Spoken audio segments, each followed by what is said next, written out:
আসসালামু আলাইকুম viewers, welcome to my channel. আমি কাউসারা নুপুর। আজ খুবই মজাদার একটা ফ্রোজেন আইটেমের রেসিপি শেয়ার করব। আজকে আমি আপনাদেরকে বানিয়ে দেখাবো ঘরে পারফেক্ট রেসিপিতে পিৎজা কাটলেট। এটা আপনারা যদি ফ্রোজেন করে রেখে দেন তাহলে ঠিক যখন প্রয়োজন তখনই ফ্রিজ থেকে বের করে এটা আপনারা পরিবেশন করতে পারবেন। আর এটার রেসিপি যদি আপনাদের ভালো লাগে তাহলে অবশ্যই কিন্তু এটা শেয়ার করবেন, লাইক করবেন এবং কমেন্টস করবেন। আর অবশ্যই আমার চ্যানেলটা কিন্তু সাবস্ক্রাইব করবেন। দেখুন আমি ভেঙে দেখাচ্ছি এটা কতটা পারফেক্ট। আসুন দেখে আসি কিভাবে বানাতে হবে। পিৎজা কাটলেটের স্ট্যাপড যে আমরা তৈরি করব তার জন্য একটা ফ্রাই প্যান নিয়েছি, আর এখানে আমি 1 টেবিল চামচ মাত্র তেল দিয়ে দিলাম। এই তেলটা জাস্ট হালকা একটু আমার গরম হয়ে গেলে আমি এখানে কিছুটা পেঁয়াজ কুচি দিয়ে দিচ্ছি, আর এটাকে জাস্ট আমি 1 মিনিট ধরে একটু নেড়ে চেড়ে নেব। একটু দেখুন যে আমি পেঁয়াজটাকে নেড়ে চেড়ে নিয়েছি। এখন এর মধ্যে আমি দিয়ে দেব সামান্য লবণ। আমি কিন্তু এখানে দেখুন যে 1 কাপ পরিমাণ মুরগির বুকের মাংসটাকে একটু লবণ দিয়ে সিদ্ধ করে সেটাকে একটু ছড়িয়ে নিয়েছি। এখন এর মধ্যে আমি তাই 1/2 চা চামচ পরিমাণ লবণ দিয়ে দিলাম, 1/2 চা চামচ পরিমাণ শুকনো মরিচের গুঁড়ো এখানে দিয়ে দিলাম। কেউ যদি আরও বেশি স্পাইসি খেতে চান সেটাও দিতে পারবেন, আর বেশিভাবে শুকনো মরিচের গুঁড়ো। এখানে আদা রসুন বাটা আমি 1/2 চা চামচ পরিমাণ করে দিয়েছি।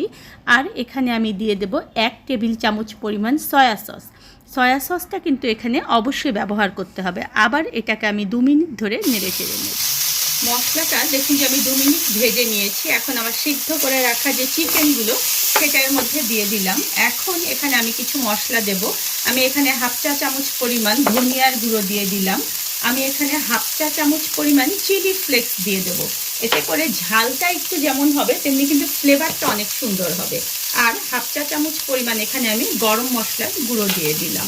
এই সব কিছু একটু ভালো মতো আগে মিশিয়ে নেব।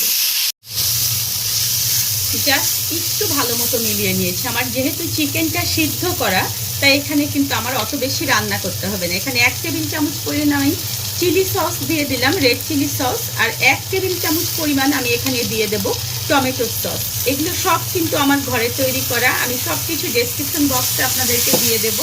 এগুলোর লিঙ্ক আপনারা সেই অনুযায়ী ঘরে তৈরি করে নেবেন। এখন এগুলোকেও আমি একটু মিলিয়ে নিলাম। দেখুন আমি কিন্তু চুলার জালটাকে বন্ধ করে দিলাম। এই অবস্থায় আমার কিন্তু স্টাফটা একেবারে রেডি হয়ে গেল। আলুগুলো ভালো করে দেখুন যে সিদ্ধ করে নিয়ে গ্রেটার দিয়ে এভাবে করে গ্রেট করে নিলে পিৎজার উপরে যে আমরা ব্রেডটা তৈরি করব সেটা কিন্তু অনেক সুবিধা হয়। আর আমরা যদি হাত দিয়ে মথে নেই তাহলে সেখানে দেখা যায় যে অনেক ক্রাম্পস থাকে। এভাবে করে আমি 1/2 কিলো পরিমাণ আলু গ্রেট করে নেব। গ্রেট করা আলুর মধ্যে এখন আমি দিয়ে দেব 1/2 চা চামচ পরিমাণ গোলমরিচের গুঁড়ো। আমি এখানে 1/2 চা চামচ পরিমাণ চিলি ফ্লেক্স ইউজ করব, তাহলে দেখা যায় যে ফ্লেভারটা অনেক সুন্দর যেমন হয় তেমনি টেস্টটাও ভালো হয়। আর এখানে স্বাদ অনুযায়ী আমি লবণ ব্যবহার করব। আমি এখানে 1 চা চামচ পরিমাণ লবণ দিয়ে দিলাম।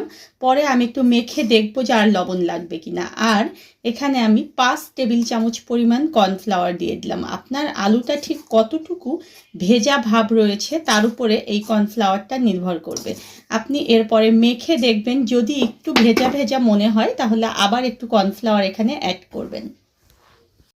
ভালো করে দেখুন যে আমি মেখে নিয়েছি। এখন যে চিকেন স্ট্যাপটা করেছিলাম তার মধ্যে আমি কিছুটা মোজারেলা চিজ গ্রেট করে নিয়েছি, সেটা মিলিয়ে দিচ্ছি। আপনারা যদি কেউ ইনস্ট্যান্ট করতে চান তাহলে এক্ষেত্রে আপনারা এই স্ট্যাপটার মধ্যে ক্যাপসিকাম মিলিয়ে দিতে পারবেন, কিন্তু যেহেতু আমি এটা ফ্রিজিং করব তাই এখানে আমি কোনো কাঁচা জিনিসই ব্যবহার করব না, কারণ কাঁচা জিনিস থেকে ফাঙ্গাস ব্যাকটেরিয়া এগুলো উৎপন্ন হয়, তখন সেটা শরীরের জন্য খুবই ক্ষতিকর। তাই এই অবস্থাতেই আমি এটা দিয়েই তৈরি করব। দেখুন আমি ঠিক হাতে একটু তেল লাগিয়ে নিয়েছি, আর কিছুটা ডো আমি হাতের মধ্যে নিয়ে নিচ্ছি। নিয়ে এটাকে এরকম গোল করতে হবে। ফার্স্ট গোল করে দেখুন যে হাঁড়ির মতো করতে হবে। আমরা ঠিক যেরকম করে পুরি তৈরি করি, ডাল পুরি তৈরি করি, ঠিক সেরকম করে এর মাঝখানে স্ট্যাপ দিয়ে দিতে হবে। চারপাশ থেকে এখন দেখুন যে এই মুখটা বন্ধ করে দিতে হবে যাতে করে কোনো স্ট্যাপ বাইরে বের না হয়। এভাবে প্রথম গোল করে নিয়ে ঠিক এটাকে আমার একটা শেপ দিতে হবে।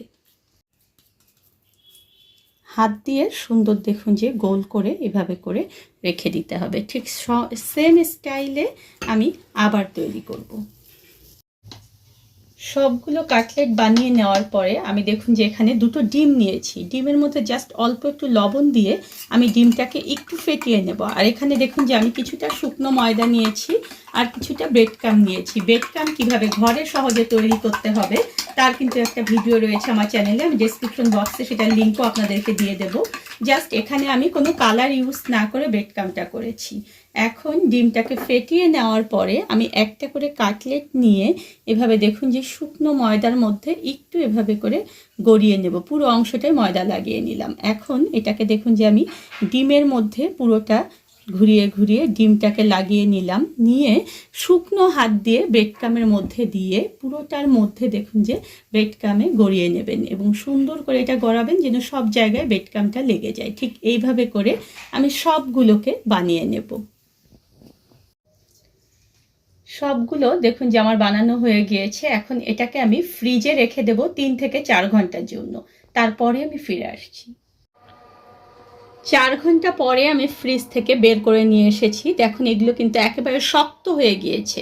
এখন এগুলোকে আমি একটা এয়ারটাইট বক্সে করে, এবং আপনাদের কারো কাছে যদি বক্স রাখার সমস্যা মনে হয় তাহলে আপনারা জিপার ব্যাগে করে বা যে কোনো পরিষ্কার পলিথিনে করে এগুলোকে ডিপ ফ্রিজে সংরক্ষণ করবেন, এবং ঠিক যখন প্রয়োজন তখনই এগুলো আপনারা ভেজে পরিবেশন করতে পারবেন। ফ্রিজ থেকে দেখুন যে আমি পিৎজা কাটলেটটা ঠিক যতটুকু প্রয়োজন ততটুকু বের করে নিয়ে এসেছি। আমি ফ্রাইং প্যানে খুবই সামান্য পরিমাণে তেল গরমে দিয়েছি। জাস্ট এটা কিন্তু ডুবো তেলে ভাজার কোনো দরকার নেই। এখন এখানে আমি এটা দিয়ে দিচ্ছি। আর তেলটা কিন্তু ফ্রোজেন ফুড ভাজার সময় একেবারে অল্প আঁচে হালকা একটু গরম করে নিতে হবে। নিয়ে লো আঁচে আমাদেরকে এটা ভাজতে হবে।